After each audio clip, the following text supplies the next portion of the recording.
Hello, my dear students. Welcome to Talking Textbooks, Leaving No Child Behind. And today is the day for the revision, right? तो आज हम लोग notes नहीं बनाएंगे, but हम लोग revise करेंगे हमारा पूरा chapter that is the NLM, right and इस चैप्टर में क्योंकि हम रिवाइज कर रहे हैं तो मुझे आपको जो बताना है वो ये है that you should open your notebooks, ठीक है, जो उसमें भी तुमने अपने नोट्स बनाए हैं अपने नोट्स को ओपन करो, ठीक है। साथ साथ हम क्या करेंगे, तुम अपनी कॉपी से बिल्कुल पढ़ते चलो, ठीक है, साथ साथ हम रिवाइज करते चलेंगे, तुम अपनी कॉपी से करोगे, राइट। एंड कोई भी चीज़ छूट गई हो अगर तो डेफिनेटली आप उसको नोट कर लो, कोई एक इंपॉर्टेंट चीज़ या फिर कुछ और चीज़ अगर छूट जाती है तो definitely you can go and right that out, ठीक है। Now is the time you can make your notes proper, ठीक है। जो भी चीज़ें उसमें छूट रही थी वो कर लो, कुछ और कैलकुलेशन रह रही थी वो कर लो, ठीक है। और हो सकता है कुछ और एक अंडरस्टैंडिंग तुम्हें मिले किसी भी टॉपिक को लेकर, किसी भी लेक्चर को लेकर, तो आप वो भी कर सकते हो, राइट। तो basically you have to make your own notes proper, right. And हमारा जो एनएलएम चैप्टर है ये कॉम्पिटिटिव एग्जामिनेशन के हिसाब से और हमारे जो स्कूल एग्जामिनेशन हैं उन दोनों के ही हिसाब से बहुत ज़रूरी है। एनएलएम चैप्टर का अपना इंपॉर्टेंस है because this is the starting of you can say the physics motion, right. तो बेसिकली क्यों होता है, the reason behind it all कान, ठीक है। तो यहाँ से जो है मेन चीज़ है, तो एनएलएम इज़ इम्पॉर्टेंट टॉपिक और यही एनएलएम आपको कई बार पढ़ने में मिलेगा, बार बार आपको परेशान करेगा। So you should make it like best topic, ठीक है। खुद का एक स्ट्रॉन्ग टॉपिक इसे बनाओ, है ना। और जितने भी आपको डाउट्स वगैरह जो कुछ भी हैं please write them out in the comment section and definitely I will try to answer all of them, ठीक है। If you want any DPP or study material you can get access of these through the Telegram channel. All you need to do is to write the code that is TTB009, ठीक है। तो आपको Telegram के search box में TTB009 जो है लिखना होगा एंड जब आप ये लिखेंगे तब आपको हमारा 9th क्लास का चैनल अपेयर हो जाएगा and then you can join it and you can access all the DPPs and study material along with the notifications of the upcoming topics और द लेक्चर्स, ऑलराइट। चलो, now see this is the team which is like very much doing hard work for you all, ताकि आप लोगों तक quality education पहुंचाई जा सके, right. And definitely we are operating from Kota and we are trying to give that quality education from Kota to all of you, to all the students of India, right? That is the main thing. And this is a thing कि हम लोगों ने ऐसा initiative लिया because किसी भी बच्चे को, ठीक है, क्वालिटी एजुकेशन से महरूम नहीं रख सकते हम लोग, राइट। तो उसे हर एक बच्चे को प्रोवाइड करने के लिए we have started this, right, and we have taken this initiative to make you smart and make you able to crack the examinations you wanna fight for, alright. चलो, अभी मैं तुम्हें एक इंपॉर्टेंट चीज़ बताती हूँ जो मैं हर क्लास में बताती हूँ एंड ऑब्वियस सी बात है अभी भी बताऊँगी क्योंकि ये भी हमारा एक लेक्चर है, ठीक है। अब देखो मैं तुम्हें बताती हूँ that you have to go on this website www.talkingtextbooks.in। आपको जो है इस वेबसाइट पे जाना है एंड जब आप इस वेबसाइट पे जाएंगे तो आपको दो तरीके के पैकेजेस मिलते हैं, एक फुल पैकेज है, एक कौन सा पैकेज है, टेस्ट सीरीज़ का पैकेज है, ठीक है। तो जो फुल पैकेज है एक्चुअली में उसे फुल बोला गया बिकॉज उसके अंदर सारी चीज़ें इंक्लूडेड हैं जो एक बच्चे को प्रिपरेशन में डेफिनेटली चाहिए होती हैं, मतलब जो रिक्वायरमेंट्स होती हैं, बेसिक रिक्वायरमेंट्स, वो सब की सब हमने प्रोवाइड किया है in the full package.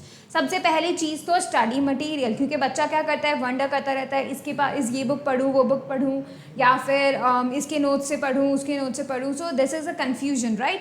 And इससे हमें डायरेक्टेड पाथ नहीं मिलता है। तो अगर आपको लगता है कि भाई you wanna go for a specific competition examination and you wanna go for it, तो अगर आप उस एग्जामिनेशन को लेकर ही तैयारी करना चाहते हैं तो आप डेफिनेटली ऐसा सोच सकते हैं कि आपको एक बिल्कुल उसी पर बेस्ड स्टडी मटेरियल चाहिए, राइट। एंड हमारे स्टडी मटेरियल के अंदर जो स्कूल एग्जामिनेशंस हैं साथ ही साथ जो ओलंपियाड्स हैं उनके पुराने क्वेश्चंस हम लोगों ने डाले हुए हैं, उनसे रिलेटेड क्वेश्चन, उनके लेवल के क्वेश्चंस हम लोगों ने डाले हुए हैं along with the theory you needed to do them, right? So basically what you need to do is to get a comprehensive study material which we are providing to you, right? Second thing what you will be getting is the video classes or the video lectures. So basically क्या होता है कि तुम्हें ऐसे supplement lectures चाहिए होते हैं that is very much easy to understand. तो अगर आप किसी टॉपिक को समझना चाहते हैं you can go for that too, right. Third thing you will be getting the homework submission feature. देखो होमवर्क करना ज़रूरी है, ये बात सभी जानते हैं, राइट। जो होमवर्क करता है उसके कुछ परसेंट चांसेस ज़्यादा हो जाते हैं कि वो अपने टारगेट्स को अचीव करेगा, राइट। एंड होमवर्क करने से अंडरस्टैंडिंग बढ़ती है कंसेप्ट्स की। आप क्वेश्चन सॉल्व करोगे, आप स्ट्रगल करोगे, आपको पता चलेगा कि भाई ये मैंने गलती की थी कंसेप्ट पढ़ने में, या फिर ये मुझसे मिस्टेक हो गई थी। You will be getting like new perspective आपको कंसेप्ट्स का मिलता है only when you try questions yourself, ठीक है। तो होमवर्क तो बहुत ज़रूरी होता है, राइट। फिर आपको मिलता है fourth feature, that is what, that is the biweekly quizzes. By weekly quizzes जो होते हैं वो क्या है कि आपको एक वीक में 2 बार टेस्ट देना होगा, ठीक है। दैट जस्ट क्विज और अ टेस्ट, जो भी बोल सकते हैं आप वो बोल सकते हैं। सो उसके अंदर क्या होता है, आप लेक्चर पढ़ेंगे, आप क्विज अटैम्प्ट करेंगे, लेक्चर पढ़ेंगे, क्विज अटैम्प्ट करेंगे। तो इससे क्या होगा, जल्दी जल्दी टेस्टिंग होगी, और ज़्यादा जल्दी अगर फ्रीक्वेंट टेस्टिंग होती है तो आपको जल्दी से पता चलेगा कि आपका कौन सा टॉपिक वीक है, आप कौन से क्वेश्चन में अटक गए, आप कौन से क्वेश्चन को सॉल्व नहीं कर पाए, आपको किसकी ज़्यादा प्रैक्टिस करनी पड़ेगी। ये चीज़ें आपको पता करने के लिए बाई वीकली क्विजेस को अरेंज किया गया है, right. And the next thing what, the fifth and the last one is the periodic test papers. देखो पीरियोडिक टेस्ट पेपर्स जो होते हैं एक्चुअली में वो टेस्ट पेपर्स आपको इसी मकसद से दिए जा रहे हैं कि आपको पता चल सके कि आप जिस एग्जामिनेशन को फाइट करना चाहते हो उसका पैटर्न क्या है, कैसे क्वेश्चंस आते हैं, कितने क्वेश्चंस आते हैं, क्या क्वेश्चंस का लेवल रहता है, ठीक है। ये सारी बातें आपको पता चलेंगी, और ये बिल्कुल ऐसा ही होगा जैसे आप फाइनल एग्जामिनेशन ही दे रहे हो, तो एक तरीके से रिहर्सल भी आपकी हो जाएगी, right. That is the main thing. और ये पूरा का पूरा जो भी चीज़ें आपको हमने प्रोवाइड की हैं, these are the necessity things, ठीक है। अगर कोई एक बच्चा पूरा डायरेक्शन चाहता है, गाइडेंस चाहता है, he want go for the straight year long program, then definitely he or she can join that for the, you can say, consistency also, right? So you are going to do that if you really want to crack the examination, right? Second thing जो second package जो हम लोग provide करें that is a test series. So basically इसके अंदर सिर्फ आपका testing होगा, you will be getting the biweekly quizzes, you will be getting the periodic test papers and the live classes.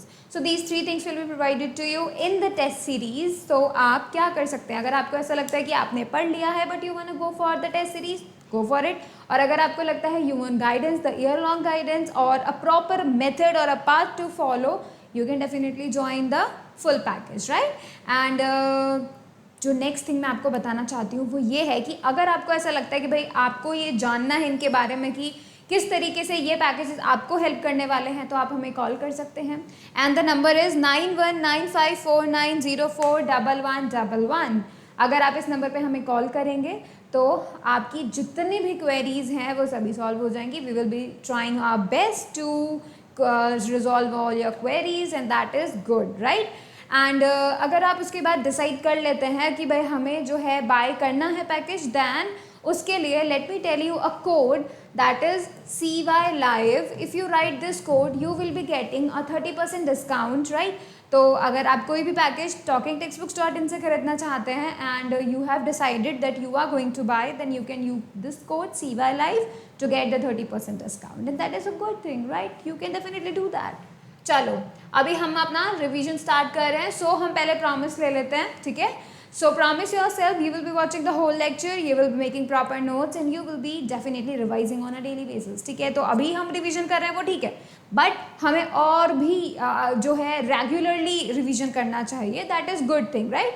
And करना ही चाहिए, जो नहीं करेगा फिर क्या होगा, उसका कुछ भी नहीं हो पाएगा।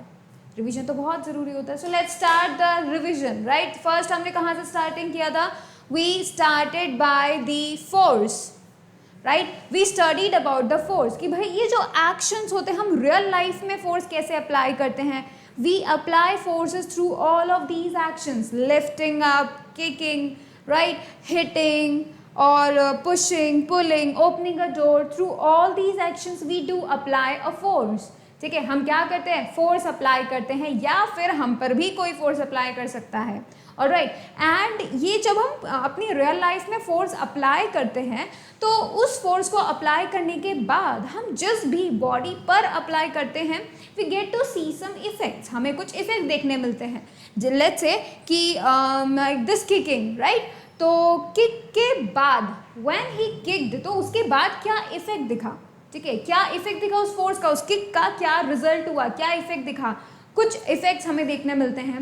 And you can definitely notice the thing कि ये जितने भी सारे एक्शंस हैं, जितने भी एक्शंस हैं, ये सब में कहीं ना कहीं पुलिंग और पुशिंग तो है ही है, जैसे आप खुद से देखो, अगर हम किकिंग की बात करें, so this is also a type of pushing, ये भी पुशिंग है, right? You are pushing the ball with your leg, ठीक है? अपने लेग से तुम बॉल को पुश करना चाहते हो, बट उसने ठीक है अपने फ्रेंड को कर दिया, ऐसा हमें तो नहीं करना चाहिए, राइट? फिर आप हिटिंग के लिए देख सकते हो, ये भी पुशिंग है, you are pushing a ball with the bat, right? Lifting up is also a pushing. You are pushing these two bunnies in the upward direction, right? तुम push कर रहे हो, upward push कर रहे हो, या फिर उसको pull कर रहे हो, नीचे की तरफ ला रहे हो. So it is also pushing or pulling, है ना? फिर pushing तो है ही, pulling भी है. Opening a door, you are pulling the door. You are captured in a handle also, right? You hold a handle and you pull it towards yourself. So basically this is also a type of pulling. Right? So basically जितने भी actions होते हैं, जिन actions के through हम force apply करते हैं, वो या तो पुश होता है या पुल होता है या दोनों भी हो सकते हैं, ठीक है? एंड तो हमें ये पता चलता है कि फोर्स क्या है, पुश और पुल ही है, जो अब तक हम बचपन से पढ़ते आए हैं, फोर्स पुश और पुल ही है. जितने भी तरीके के एक्शंस हैं वो सब के सब एक्शंस पुश और पुल के थ्रू समझाए जा सकते हैं, ठीक है? लेकिन अब हम बात करते हैं कि इन पुश और पुल को करने के बाद जो इफेक्ट्स हमें देखने मिलते हैं वो क्या है. So let me tell you effects of force. So we got 4 effects, हमें 4 इफेक्ट देखने मिले थे. Number 1, change the shape of the object, right? जिस तरीके से स्पंज बॉल का फोर्स अप्लाई करने के बाद शेप चेंज हो जाता है, तो this is the first effect we can see कि भाई जो ऑब्जेक्ट है उसका शेप चेंज हो जाता है, ठीक है? और यही हम डो के साथ भी देख सकते हैं, ठीक है? सेकेंड आप देखो, force can change the direction of the moving body. कोई बॉल तुम्हारी तरफ आ रही है, you kick it and it changes its direction and goes into another direction, right? So you can change the direction of a moving object through force. So this is also an effect. Third आप देख सकते हैं stopping a ball. आप एक ball को या किसी भी मूव करती हुई ऑब्जेक्ट को आप स्टॉप कर सकते हो. आप अपने खुद से बाइक्स को स्टॉप करते हो, बाइसाइकिल को स्टॉप करते हो, right? So yes, you can do that, and this also requires applying a force. So basically this is also an effect of force. You try to stop the object, you apply some force, that means you are stopping a force, right? तो basically क्या हो रहा है कि आप force apply करके उस object को stop कर रहे हो, so that is also in the category of a effect, right? फिर आप देखो स्टेशनरी ऑब्जेक्ट को भी मूव करवा सकते हो. You can stop a moving object and you can definitely move a stopped object or a stationary object. So basically you can apply force and you will be get to seeing such type of effects, right? आप जब apply करते हो force तो आपको कोई ना कोई effect नजर आएगा, या तो वो बॉडी चलने लग जाएगी, या तो वो बॉडी चलते चलते रुक जाएगी, या वो अपना डायरेक्शन चेंज कर लेगी, अपना शेप चेंज कर लेगी, right? So there has to be some effects जिससे पता चले कि भाई फोर्स लगा है.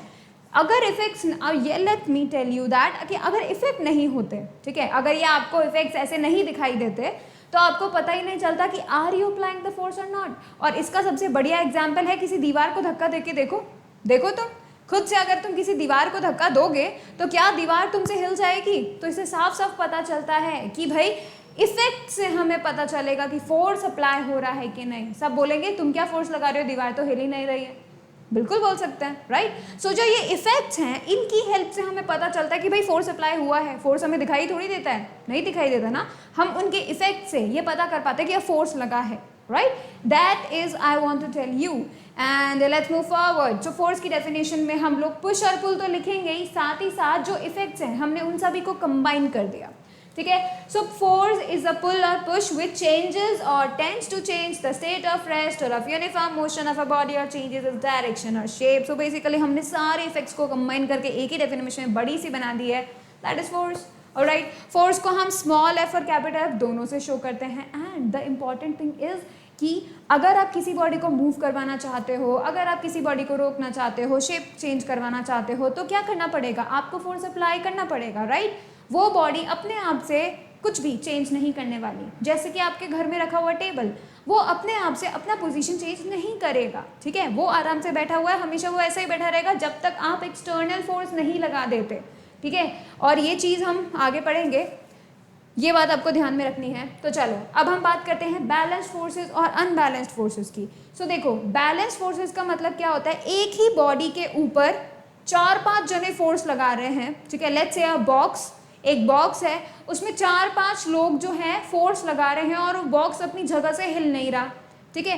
तो ये जो कंडीशन है, इसका मतलब क्या हुआ कि जितने भी लोग फोर्स लगा रहे हैं वो सब के सब अगर मैं ऐड कर दूं, सब्ट्रैक्ट कर दूं, ठीक है, जो भी उसका कॉम्बिनेशन है उनको कंबाइन कर दूं, आई will be getting the zero force, ठीक है। तो कभी भी आप ये बैलेंस फोर्स से समझ सकते हैं कि कोई बॉडी अगर मूव कर रही है किसमें, यूनिफॉर्म वेलोसिटी में, ठीक है, अगर वो यूनिफॉर्म मोशन में है, या फिर वो ऑब्जेक्ट क्या कर रही है, आराम से रेस्ट में है और उसके ऊपर continuously 4-5 forces, 2-3 forces continuously act हो रहे हैं, ठीक है, उस पर लग रहे हैं वो फोर्सेस, और बॉडी अपना स्टेट ऑफ रेस्ट और यूनिफॉर्म मोशन चेंज नहीं कर रही है, तब आप ये बोल सकते हो that all the forces are what, balanced out by one another, ठीक है। तो क्या हो रहा है, जो हमारा टोटल फोर्स है वो जीरो हो गया है, that is the balanced one, ठीक है, सभी फोर्सेस ने एक दूसरे को बैलेंस कर दिया है, so the object is not changing its state of rest और यूनिफॉर्म मोशन, ठीक है।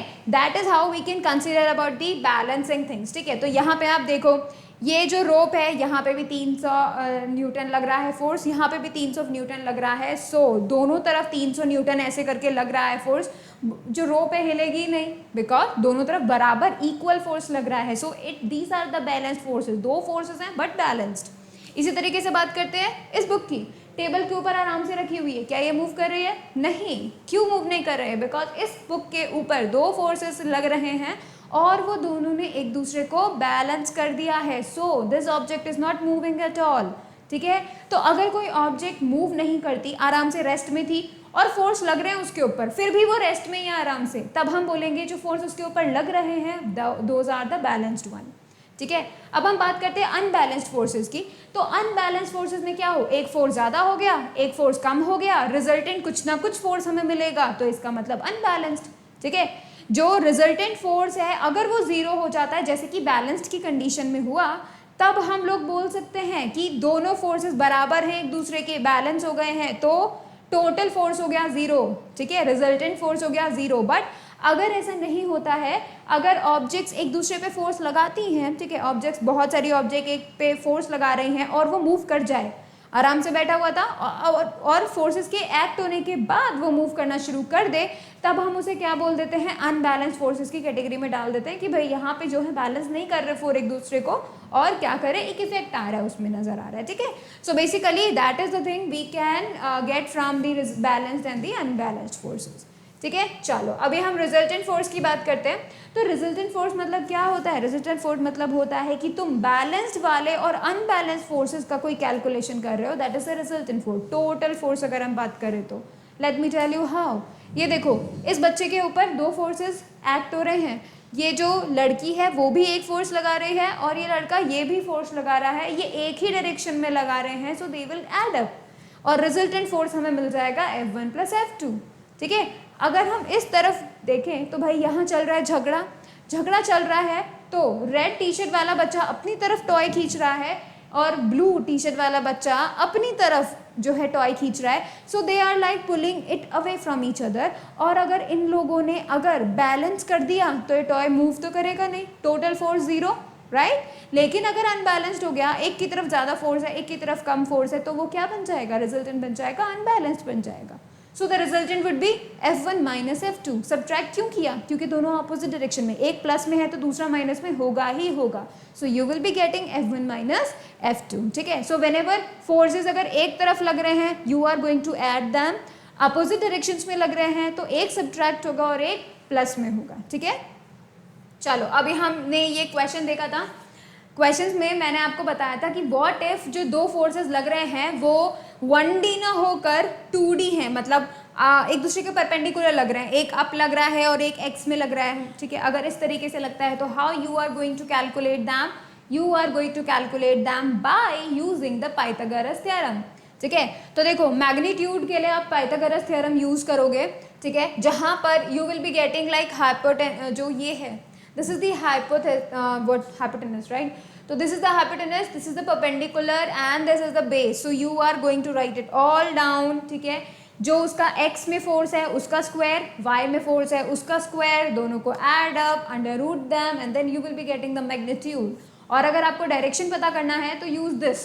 डायरेक्शन के लिए मैंने तुम्हें क्या बताया था, डायरेक्शन के लिए मैंने तुम्हें बताया था x वाला कॉम्पोनेंट जो फोर्स x डायरेक्शन में लग रहा है, y वाले को किस तरीके से रखना है, हेड टू टेल, ठीक है। You can see here head of x tail of y, ठीक है, ऐसे रख दिया। तब जो tail of x and head of y है उस तरफ डायरेक्शन जो होगा that would be the resultant force. ठीक है, तो इस तरीके से हम रिजल्टेंट निकाल सकते हैं। और अगर आपको डिटेल में जाना है you can watch the lectures, right, that was the first lecture I think. चलो अभी हम देखते हैं fundamental forces in nature. There are 4 forces we already talked about, weak force, gravitational force, nuclear force, electromagnetic force, right. Weak force होते हैं nature में, बहुत week होते हैं, राइट, तो नाम ही वीक है तो डेफिनेटली वीक तो हो गई।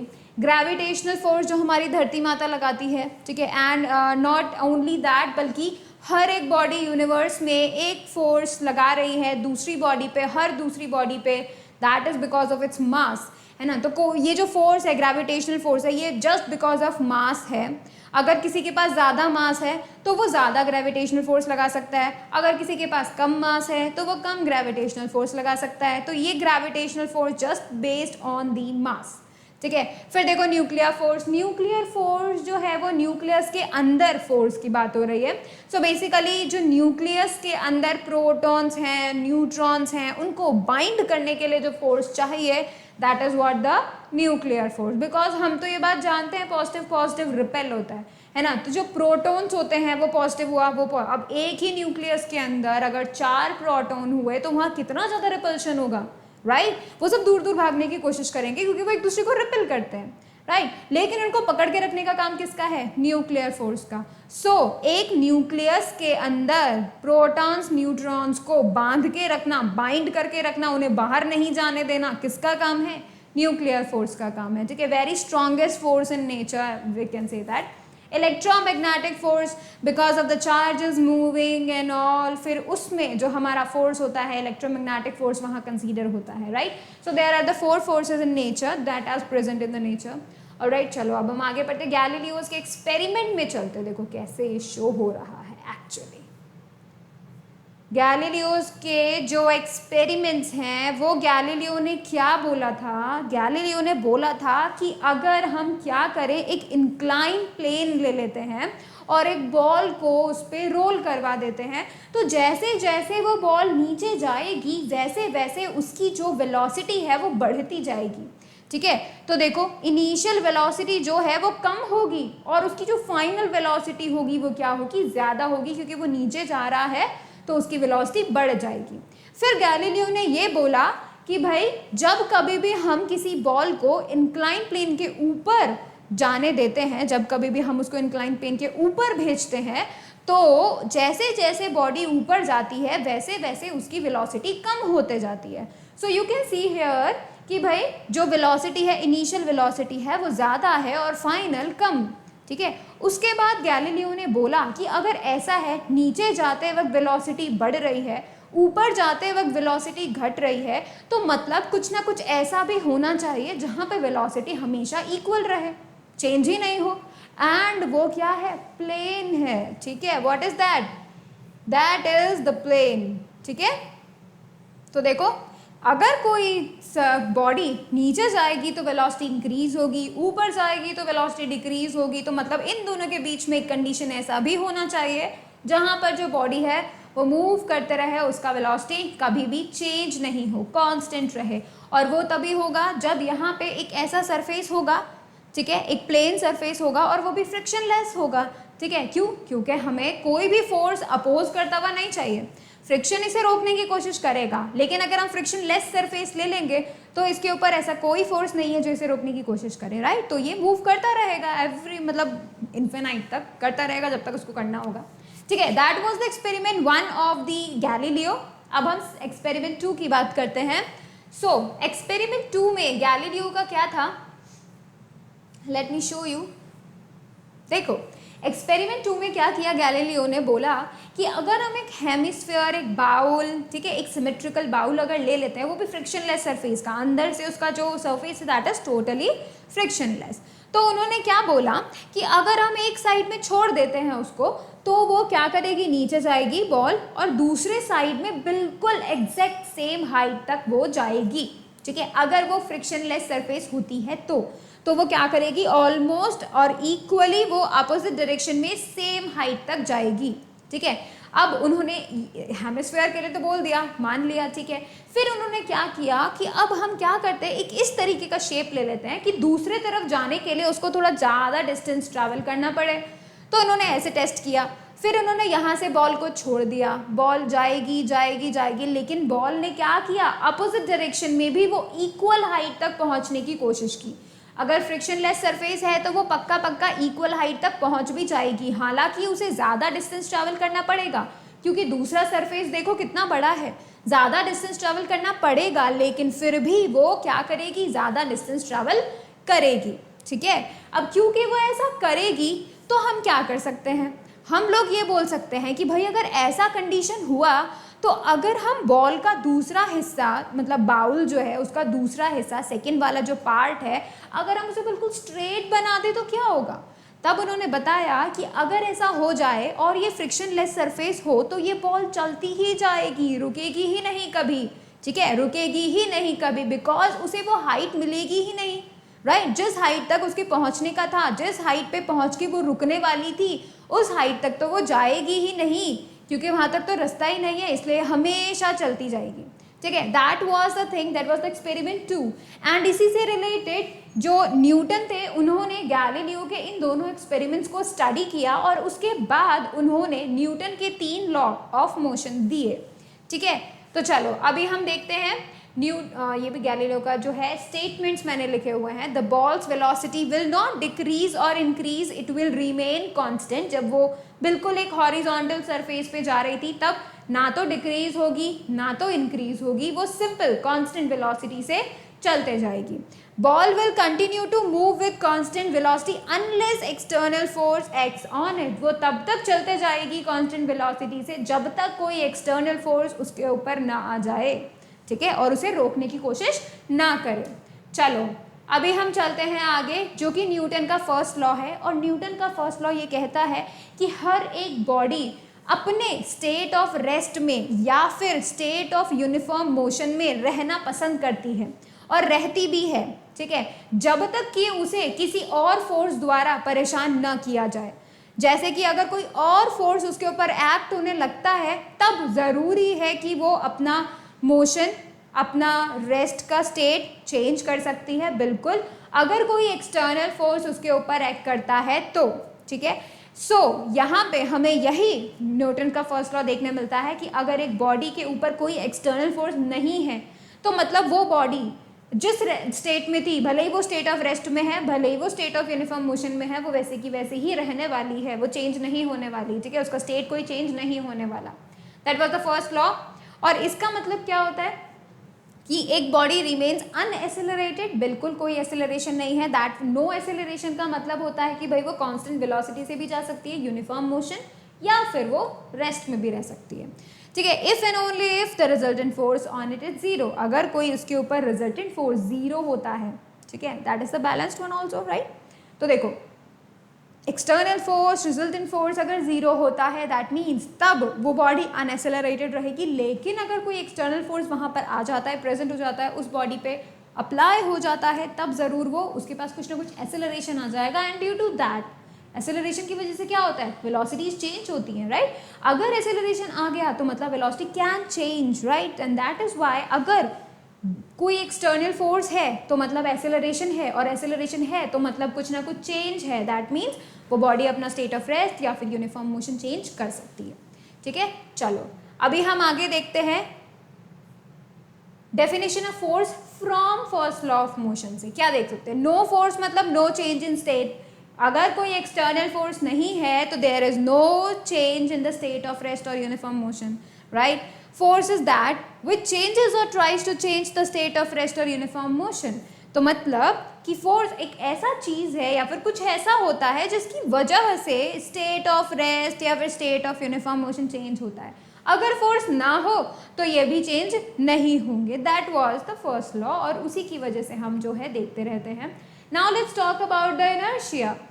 देखो इनर्शिया क्या चीज़ होती है, इनर्शिया एक्चुअली में वो प्रॉपर्टी है, वो टेंडेंसी है जिसकी वजह से कोई भी बॉडी क्या कर सकती है, खुद से अपना state of rest, state of uniform motion change नहीं कर सकती, राइट। इनर्शिया एक ऐसी प्रॉपर्टी होती है जिसकी वजह से कोई भी बॉडी खुद से अपना स्टेट ऑफ रेस्ट और यूनिफॉर्म मोशन चेंज नहीं कर सकती। ऑलराइट, सो कोई भी बॉडी अगर रखी हुई है रेस्ट पे और वो मूव नहीं कर रही है, who is responsible? Inertia is responsible, right. अगर कोई body state of uniform state of rest में जा रही है और वो यूनिफॉर्म मोशन में ही जा रही है, right, it is not changing its velocity खुद से, राइट, एंड क्या रीजन है कि वो खुद से नहीं कर सकती? Inertia, right? And that is the main thing. So you can see here the tendency of the body to oppose the change in state of rest or uniform motion in a straight line is called inertia. Even you know inertia की वजह से कोई भी body अपना direction भी change नहीं कर सकती, कोई भी यूनिफॉर्म मोशन वाली बॉडी अपना डायरेक्शन भी चेंज नहीं कर सकती, ठीक है। डिस्क्रिप्शन क्या कह सकता है इनर्शिया के बारे में? The body can not change by itself its position of rest और uniform motion just because of this. So this is responsible. कोई भी बॉडी अगर खुद से कुछ भी चेंज नहीं कर रही है, स्टेट ऑफ रेस्ट चेंज नहीं कर पा रही है, वो बैठी हुई थी, वो जा नहीं पा रही है, मूव नहीं कर पा रही है, responsible is the inertia. Now let's talk about the 3 types. Dependence of mass, definitely it is depend on the mass. So basically जितना ज़्यादा मास उतना ज़्यादा इनर्शिया। फॉर एग्जाम्पल अगर कोई बड़ा सा पत्थर है वो रोड के बीच में रखा हुआ है तो उसको हटाने के लिए you will be requiring a greater force, right. और एक छोटा सा पत्थर है रास्ते में रखा हुआ है और उसको हटाने के लिए you will be requiring a very less force, ठीक है। सो बेसिकली ये जो इनर्शिया है जिसकी वजह से कोई भी स्टेट ऑफ रेस्ट और यूनिफॉर्म मोशन चेंज नहीं हो पाता है, वो इनर्शिया ही रिस्पॉन्सिबल है, ठीक है। और जितना ज़्यादा मास होगा वो इनर्शिया भी उतना ही ज़्यादा होगा, ठीक है। वाइस वर्सा हम बोल सकते हैं। चलो, there are 3 types of inertia, inertia of rest, inertia of motion, inertia of direction. Alright, let's talk about them one by one. So चलो inertia of rest के बारे में बात करते हैं। ऐसा you can say the tendency जिसकी वजह से बॉडी अगर रेस्ट में रखी हुई है तो वो मूव नहीं करने लगती। जैसे कि आप इस एक्सपेरिमेंट को देखो, पेपर के ऊपर कॉइन रखा हुआ है और ग्लास, ठीक है, ग्लास के ऊपर पेपर है, पेपर के ऊपर कॉइन है।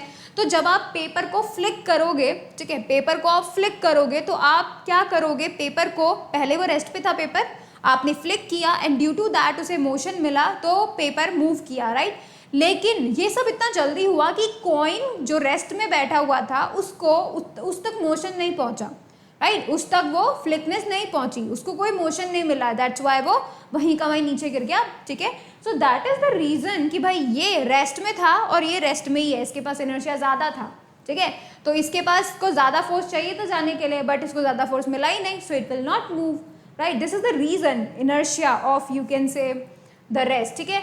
अब देखो इस तरीके से जब पेड़ पे जो इतने सारे फ्रूट्स रहते हैं, है ना, तो ये जो फ्रूट्स वगैरह रहते हैं, पेड़ की डंडियों को आप हिलाओगे, जोर जोर से हिलाओगे तो फ्रूट्स तो रेस्ट में थे आराम से, अचानक से जो ब्रांचेस हैं वो मूव करने लगती हैं। ड्यू टू दैट फ्रूट तो रेस्ट में रहना चाहता है पर ब्रांचेस मूव कर रही हैं एंड उसकी वजह से क्या हो रहा है, वो टूट कर गिर जाते हैं, ठीक है। तो और इसके अलावा जो डस्ट पार्टिकल्स है, जब हम पायदान से जो है डस्ट हटाते हैं, the reason is same only, ठीक है। यहाँ पे क्या हुआ, डस्ट आराम से बैठी हुई रेस्ट पर है, जैसे ही आप उसको बीट करते हो कारपेट को तो कारपेट क्या करता है, मूव करने लगता है। ड्यू टू दैट, क्योंकि ये तो इसके पास तो इनर्शिया ऑफ रेस्ट था ना, ठीक है, और अचानक से कारपेट मूव करने लगा। सो क्या हुआ, जल्दी से इतना कुछ हुआ कि वो जो रेस्ट में था बॉडी, उसका इनर्शिया की वजह से वो रेस्ट में है अभी भी और वो नीचे गिर जाती है बिकॉज कारपेट तो चला गया, वो वहीं का वहीं रह गया। ऑलराइट, अब देखो second one, inertia of motion. Inertia of motion मतलब कोई भी बॉडी अगर मोशन में है और अचानक से उसे रोक दिया जाए तो क्या होगा, ये इनर्शिया ऑफ मोशन की वजह से होगा। जैसे कभी भी हम कार में ट्रैवल कर रहे हैं, बाइक पे ट्रैवल कर रहे हैं, बसेस में ट्रैवल कर रहे हैं, जैसे ही ब्रेक लगता है हमारी बॉडी आगे की तरफ झुक जाती है। वाई, ऐसा क्यों होता है? Because of inertia of direction. Because हमारी जो लोअर बॉडी है जो कि बस कार से अटैच है वो मोशन में है, उसके पास इनर्शिया ऑफ मोशन है, बट हमारी अपर बॉडी जो अनकनेक्टेड है उसके पास क्या है, वो स्टेट ऑफ रेस्ट में है। तो जैसे ही ब्रेक लगाया जाता है एक्चुअली में, राइट, तो वो हमारी बॉडी अचानक से रेस्ट पे आ गई क्योंकि वो अटैच में है। ऊपर वाली बॉडी साथ साथ मूव कर रही थी, उसके पास इनर्शिया ऑफ मोशन है ऑलरेडी, एंड जस्ट जैसे ही वो ब्रेक लगता है तो वो आगे मूव करने लगती है, बट बिकॉज वो अटैच है इसलिए आगे की तरफ हम झुक जाते हैं, ठीक है। So this is the reason, and यही रीजन है कि जब हम कोई भाग रहा होता है एथलीट, ठीक है, भाग रहा होता है, तो भागते भागते वो क्या करता है एक्चुअली में, भागते भागते वो जब कभी भी फिनिश लाइन को क्रॉस करता है तो वो कुछ दूर तक भागते जाता है, अचानक से स्टॉप नहीं हो पाता, because it has the inertia of motion. जब तक तो वो उस मोशन को धीरे धीरे धीरे धीरे धीरे कम करके फिर वो स्टॉप होता है, right. So there are some you can say uses हैं, इंफॉर्मेशन है। सो इनर्शिया ऑफ डायरेक्शन की बात करते हैं, तो कोई एक बॉडी अपना डायरेक्शन चेंज नहीं करना चाहती, फोर्स अप्लाई करके हम उसको चेंज करवाते हैं। जैसे कि देखो यहाँ पे जो बॉल है जो इस थ्रेड से टाइड आउट है ना, तो वो गोल गोल किस वजह से घूम रही है, सिर्फ इस थ्रेड की वजह से। जैसे ही थ्रेड कटा वैसे ही वो बिल्कुल सीधे जाने लगे, because it has direction, inertia of direction, same direction में रहने की इसकी इच्छा है, ठीक है। जैसे ही थ्रेड कटा वैसे ही जो है स्ट्रेट चली गई, और इसको गोल गोल घुमाने का रीज़न कौन, थ्रेड को हटा दो, स्ट्रेट जाएगी, चेंज ही नहीं करेगी अपनी direction. Alright, so that was the inertia of direction. Now let's talk about the next things. And what is that? Let me tell you.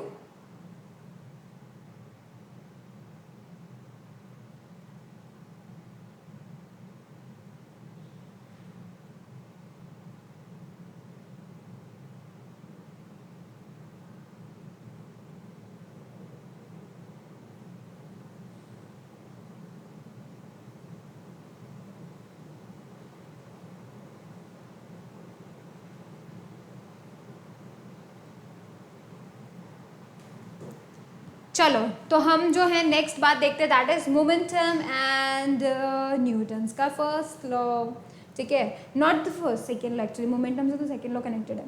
तो देखो व्हाट इज मोमेंटम, मोमेंटम मतलब किसी भी बॉडी के अंदर कितना मोशन है, ठीक है, दैट इज मोमेंटम, राइट। कोई बॉडी के अंदर कितना मोशन वो बॉडी पोजेस करती है, दैट इज मोमेंटम, ठीक है। सो अगर हम डेफिनेशन की बात करें तो ये, लेकिन अगर हम इसका फॉर्मूला देखना चाहें तो मतलब mass of that body multiplied by the velocity of that body. इसका मतलब अगर कोई बॉडी मूव कर रही है तो मतलब उसके पास कुछ ना कुछ मोमेंटम होगा, और अगर कोई बॉडी आराम से रखी हुई है, वो मूव नहीं कर रही है, स्टेशनरी है, तो मतलब उसका मोमेंटम जीरो, राइट। अब देखो मास इंटू वेलोसिटी होता है मोमेंटम का फॉर्मूला। मोमेंटम को शो करते हैं पी से, ठीक है, पी एंड दैट एरो, ठीक है। अब देखो मोमेंटम एक वेक्टर क्वांटिटी है, क्यों, क्योंकि वेलोसिटी भी एक वेक्टर क्वांटिटी है, तो जिस भी डायरेक्शन में वेलोसिटी होगी मोमेंटम भी उसी डायरेक्शन में होगा, ठीक है। चलो अभी हम देखते हैं मोमेंटम का यूनिट। एसआई सिस्टम में है KG metre per second, that is mass velocity. अब देखो सीजीएस सिस्टम में ग्राम centimetre per second, mass into velocity, ठीक है। Now you can definitely write them. चलो अभी हम देखते हैं न्यूटन का सेकेंड लॉ। न्यूटन का सेकेंड लॉ सिर्फ इतना सी बात कहता है कि जो चेंज इन मोमेंटम होता है, मतलब जो मोशन बॉडी के पास था उस मोशन में कितना चेंज हुआ विद टाइम, वो डायरेक्टली प्रोपोर्शनल होता है कि उस बॉडी पे कितना फोर्स लगाया गया, ठीक है। ये चीज़ कौन बताता है, न्यूटन का सेकेंड लॉ बताता है। तो rate of change of momentum is directly proportional to force, ठीक है। सो ये चीज़ जो है सेकेंड लॉ ऑफ मोमेंटम, जो motion, Newton second law of motion है, जो कि मोमेंटम पे बेस्ड है एक्चुअली, ये बताता है, ठीक है। अब चलो अब हम क्या करते हैं, फोर्स के लिए फॉर्मूला निकालते हैं थ्रू दी सेकेंड लॉ। तो देखो सेकेंड लॉ, देखो अभी यहाँ पे हम क्या कर रहे हैं, ये बॉडी u वेलोसिटी से मूव कर रही थी, m मास की बॉडी है, u वेलोसिटी से मूव कर रही है, ठीक है। कुछ टाइम बाद इस पे क्या हुआ, एक फोर्स लगाया गया, F नाम का एक फोर्स लगाया हुआ, और कुछ टाइम बाद वो v वेलोसिटी से चलने लग गई। Now let's see the change in momentum, क्या हुआ, इनिशियल पहले किससे मूव कर रही थी, u से, सो इट इज mu, ठीक है, मास इनटू इनिशियल वेलोसिटी। बाद में किससे मूव करने लगी, v से, तो मास इनटू फाइनल वेलोसिटी, और इन दोनों का जो चेंज है माइनस कर देंगे, फाइनल माइनस इनिशियल, तो rate of change of momentum क्या बन गया, final minus initial divided by the time, कितनी देर में ये मोमेंटम चेंज हुआ, राइट। और उसी को हमने क्या बोल दिया है, that this is only directly proportional to F, right. अब कुछ भी नहीं करना है, डायरेक्टली प्रोपोर्शनल टू एफ है ही ये। इसको v minus U by T, यानी कि change in velocity divided by time is known as the acceleration. सो हमें क्या मिल गया, मास इनटू एक्सेलरेशन बराबर f, और हम ये सचमुच में जानते हैं that force is equals to ma। But ये जो डायरेक्टली प्रोपोर्शनल का साइन है, इसको हटाने के लिए हमें क्या करना पड़ता है, एक प्रोपोर्शनैलिटी कांस्टेंट लाना होता है। दैट प्रोपोर्शनैलिटी कांस्टेंट इज के, राइट। और देखो उसका वैल्यू हम कैसे डिसाइड करते हैं, F इक्वल्स टू के एम ए हम लेकर आ गए। ये K की वैल्यू पता करने के लिए हम क्या करेंगे, 1 kg का बॉडी ले लेंगे, उसके ऊपर 1 मीटर पर सेकेंड स्क्वायर का एक्सेलरेशन देंगे उस बॉडी को, तो हमें 1 न्यूटन का फोर्स मिलेगा, राइट। तो यू कैन से इन तीनों का वैल्यू 1 1 1 पुट करने के बाद हमें K इक्वल्स टू 1 मिल जाएगा, right, and that is F equals to M A, right. So that is it, हमें F equals to M A मिल गया, फॉर्मूला ऑफ फोर्स मिल गया from the Newton second law, ठीक है। चलो एसआई सिस्टम में हम फोर्स का यूनिट बताते हैं न्यूटन, ठीक है, and that is KG metre per second square, alright. और सीजीएस सिस्टम में हम बताते हैं क्या, dyne, that is CGS system में, राइट। तो डाइन है वो, right, that is gram centimetre per second square. तो gram is for mass, centimetre per second square is for acceleration, ठीक है। सो अब हम देखते हैं इसका third unit, that is kilogram force. Kilogram force का मतलब होता है कि एक केजी बॉडी के ऊपर कितना फोर्स लग रहा है, वो भी कौन लगा रहा है, धरती माता। एक केजी के ऊपर धरती माता कितना फोर्स लगाती हैं, that is the kilogram force. और उसका वैल्यू क्या होता है, 1 केजी, इसको केजी वेट भी बोलते हैं, किलोग्राम फोर्स को केजी वेट भी बोलते हैं। 1 केजी वेट बराबर 9.8 न्यूटन, फोर्स में हमने उसको कन्वर्ट कर दिया, ठीक है। अब देखो नेक्स्ट, जो ग्राम फोर्स की यूनिट होती है, what is that, that is what, gram weight बराबर ग्राम फोर्स, दैट इज 989। ये सीजीएस में हम बता रहे हैं, इसका मतलब 1 ग्राम की बॉडी के ऊपर धरती माता कितना फोर्स लगाती है, that is what, the gram force, ठीक है। उसका वैल्यू कितना हुआ, 1 ग्राम फोर्स बराबर 989, सिंपल, बस इतना ही होता है, ठीक है। चलो अभी हम देखते हैं, क्वेश्चन है ये शायद, not this is the relation. So you all know the relation between the newton and the dyne, ठीक है। ये तुम खुद से डिराइव कर सकते हो, और अगर डिराइव नहीं कर पा रहे हो तो आप लेक्चर्स में जा सकते हो, alright. So basically I will be telling you the formula, that is what, 1 newton equals to 10 की power 5 dyne. 1 newton equals to 10 की पावर 5 डाइन, ठीक है। This is the relation between newton यानी कि SI unit of force, dyne यानी कि CGS unit of force, ठीक है। चलो अब आगे बढ़ते हैं, क्वेश्चन था ये, क्वेश्चन अपन कर ही सकते हैं। चलो फिर चलते हैं, इम्पल्स और न्यूटन का first law from second law, ठीक है, ये हम देखने चलते हैं, ऑलराइट देन। अब देखो न्यूटन का फर्स्ट लॉ कहता है कि भाई कोई फोर्स अगर एक्सटर्नल अप्लाई नहीं होगा तो बॉडी अपना मोशन, स्टेट ऑफ रेस्ट और यूनिफॉर्म मोशन चेंज नहीं करेगी। न्यूटन का सेकेंड लॉ क्या कहता है, न्यूटन का सेकेंड लॉ कहता है कि जो ये rate of change of momentum है ये किस पे डिपेंड करता है, ये फोर्स पे डिपेंड करता है। ये 2 लॉज हैं, ठीक है। नाउ लेट्स डू इट, हम क्या करते हैं, सेकेंड लॉ से फर्स्ट लॉ लेकर आते हैं। कैसे लेकर आओगे तुम, फटाफट से पहले तो फॉर्मूला लिख दोगे, फोर्स बराबर mv minus mu divided by delta T. Delta T मतलब छोटा टाइम। जैसे ही फोर्स बराबर 0 हुआ तो ये पूरी वैल्यू बराबर 0 हो जाएगी, डेल्टा टी 0 के साथ मल्टीप्लाई हो जाएगा, यू विल बी गेटिंग अ 0। जब हमने mv माइनस mu बराबर 0 पुट किया, what we will be getting, we will be getting v बराबर u। अब फाइनल वेलोसिटी अगर इनिशियल वेलोसिटी के बराबर आ जाए तो मतलब क्या, चेंज कहाँ हुई वेलोसिटी, वो तो कांस्टेंट रही ना, ठीक है। इसी तरीके से इसका मतलब ये हो गया इनर्शिया ऑफ मोशन। अब अगर ये वेलोसिटी, इनिशियल वेलोसिटी अगर 0 हो तो फाइनल वेलोसिटी भी 0। Inertia of rest, no body is moving, right, rest पे है। अब देखो तीसरा, अगर एक ही डायरेक्शन में इनिशियल वेलोसिटी है और फाइनल वेलोसिटी भी उसी डायरेक्शन में है तो no change in direction, that means inertia of direction.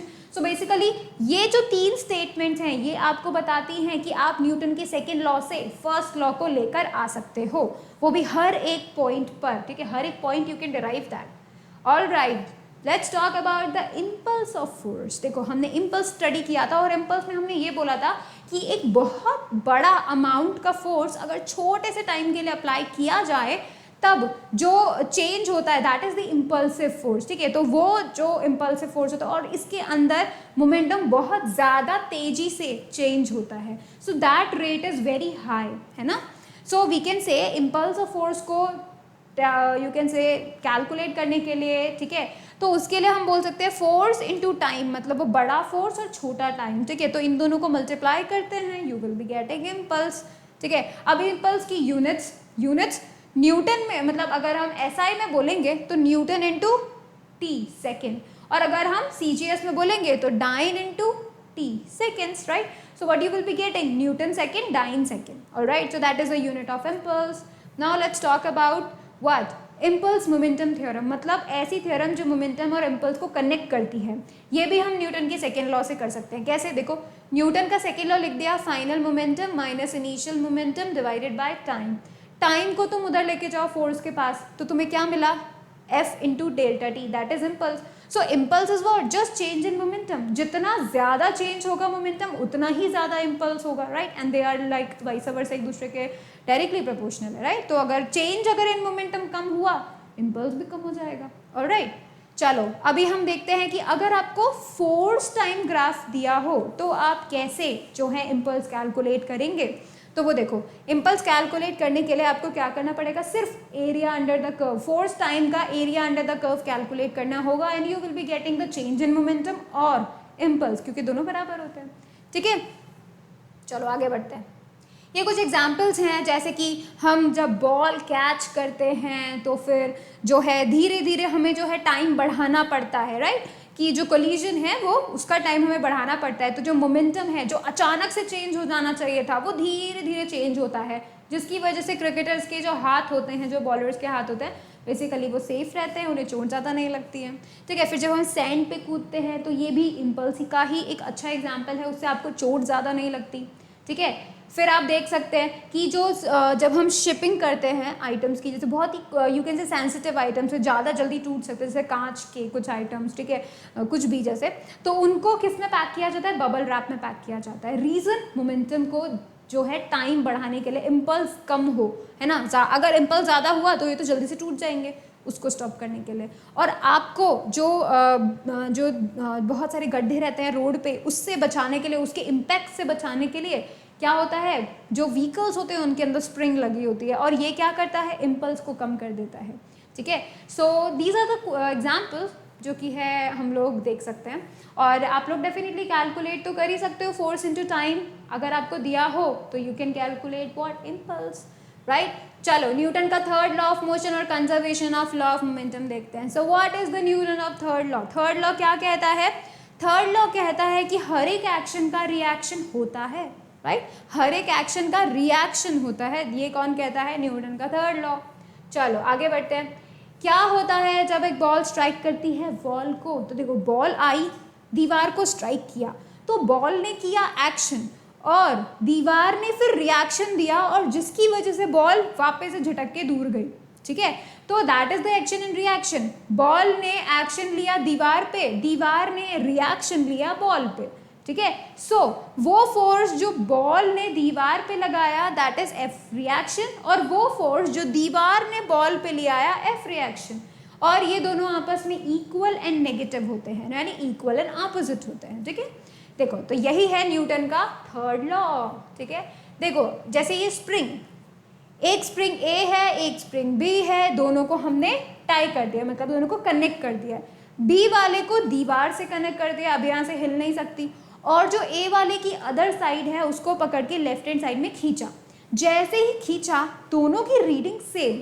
Reason कौन? न्यूटन का थर्ड लॉ।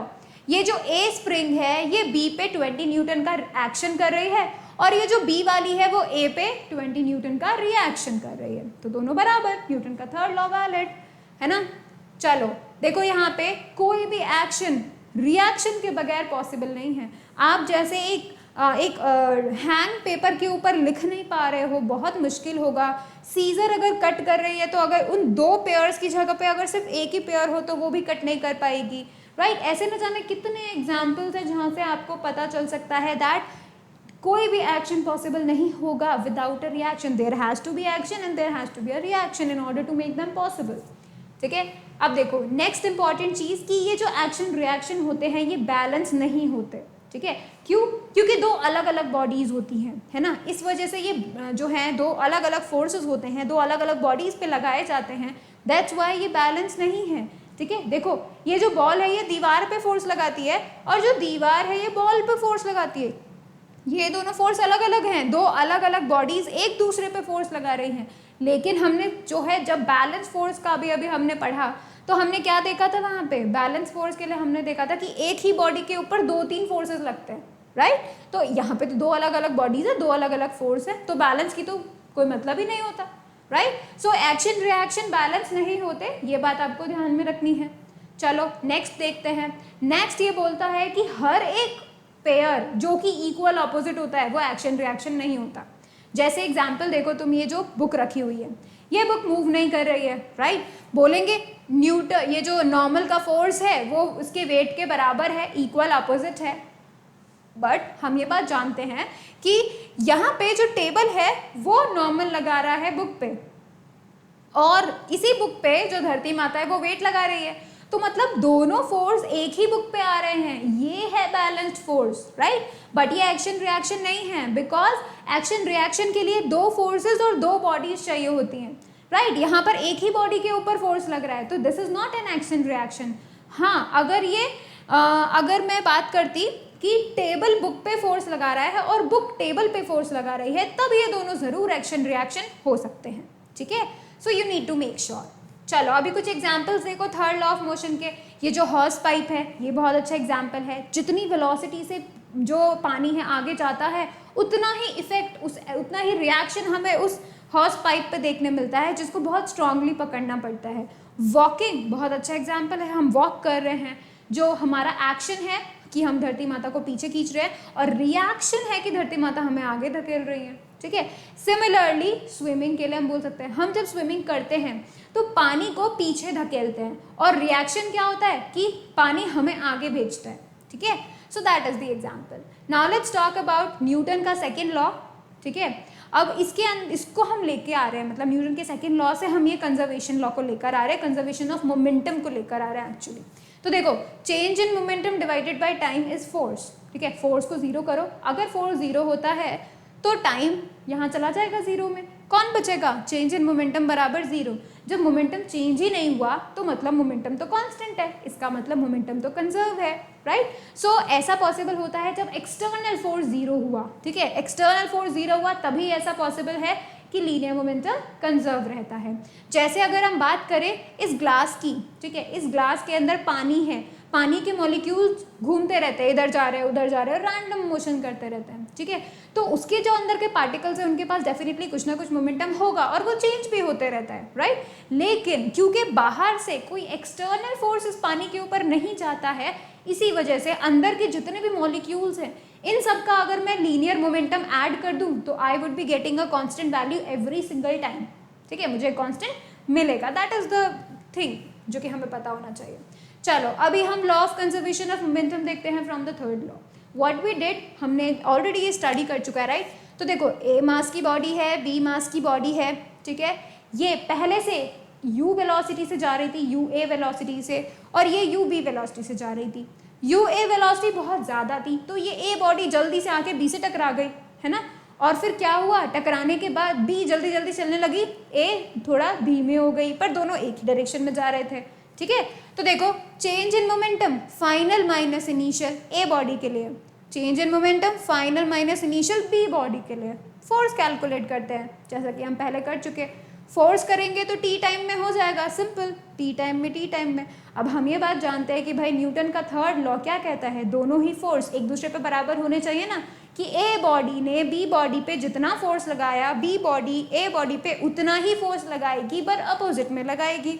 तो हम उसके लिए क्या करेंगे, ये लिख देंगे F B A minus F A B. इसका मतलब force on B due to A, force on A due to B, दोनों आपस में इक्वल एंड ऑपोजिट होंगे, ठीक है। क्या करते हैं, दोनों का वैल्यू रखो, कैलकुलेट करो, you will be getting a constant momentum. कैसे, you will be getting final A का फाइनल, बी का फाइनल, ए का इनिशियल और बी का इनिशियल। तो आपको बिफोर कोलिजन का मोमेंटम, आफ्टर कोलिजन का मोमेंटम, दोनों आपको बराबर मिलेंगे, और इससे हमें पता चलता है कि मोमेंटम इज कांस्टेंट, कंजर्व है, चेंज नहीं हुआ, ठीक है। यही चीज हम लोग देखना चाहते थे फ्रॉम न्यूटन्स का थर्ड लॉ, राइट, हम यही देखना चाहते थे। वेरी गुड देन, चलो अब हम आगे चलते हैं। रिकॉइल वेलोसिटी ऑफ गन, ये भी हम लोगों ने पढ़ा था, राइट। इसमें क्या होता है, देखो, जब इस गन में, इस राइफल में क्या है, बुलेट्स भरी हुई है, लोडेड राइफल है, ठीक है, और ये बिल्कुल रेस्ट पे है, क्योंकि ये भी रेस्ट पे है, इसके अंदर वाली जो बुलेट है वो भी रेस्ट पे है, तो मतलब ये पूरा का पूरा सिस्टम जीरो मोमेंटम के लिए है। तो इनिशियल मोमेंटम हमने बोल दिया जीरो, राइट। अब जब हमने इस ट्रिगर को दबाया तो क्या हुआ, एक्सप्लोजन हुआ इनसाइड दिस राइफल, कार्टेज के अंदर जो पाउडर होता है उसके अंदर एक्सप्लोजन हुआ एंड ड्यू टू दैट एक फोर्स जनरेट हुआ एंड उसकी वजह से क्या हुआ, एम मास की बुलेट बड़ी ही तेज वेलोसिटी से बाहर निकली, राइट। तो उसने क्या किया, छोटी सी एम मास की, स्मॉल एम मास की बॉल है, स्मॉल वी वेलोसिटी से तेजी से भागी, ठीक है। उसके चक्कर में क्या हुआ, ये जोर से गई तो इस गन के ऊपर एक रिकॉइल वेलोसिटी लगी, कुछ पीछे झटका लगा, the reaction, that is what, ठीक है। तो देखो क्या हुआ, तो हम बोलेंगे कि क्यू के पूरे इसका सिस्टम, पहले इसका जो मोमेंटम था, इनिशियल मोमेंटम, वो जीरो है, तो मतलब फाइनल भी जीरो होना चाहिए। और फाइनल को जीरो करने के लिए क्या करना पड़ेगा, mass of the gun that is capital M, mass of velocity that नहीं, the velocity what, the velocity of the gun actually that is capital V. और अगर हम बुलेट का मास और वेलोसिटी मल्टीप्लाई करके मोमेंटम लिखें तो वो जीरो के बराबर होना चाहिए। जब वो दोनों जीरो के बराबर हुए तो हम इसकी रिकॉइल वेलोसिटी निकाल सकते हैं। ये जो v है that is the recoil velocity of this gun. How you can find it out, minus का mv by capital M mass of the gun, ठीक है। तो that is how this law of conservation include होता है इस तरीके के system में। इसी तरीके से एक और सिस्टम है जो रॉकेट और गैसेस का सिस्टम होता है। तो उसमें भी आप देखो, जब ये रॉकेट रुका हुआ था, नहीं मूव कर रहा था, momentum zero, initial momentum zero, पर जब ये रॉकेट ऊपर की तरफ जाने लगा तो क्या हुआ, गैसेस बहुत ही तेज वेलोसिटी से नीचे की तरफ आई। तो गैसेस के पास क्योंकि वेलोसिटी थी तो मोमेंटम भी था, तो वो बाहर आई बहुत सारी, राइट, बहुत तेज वेलोसिटी से बाहर आई, so they have a great momentum.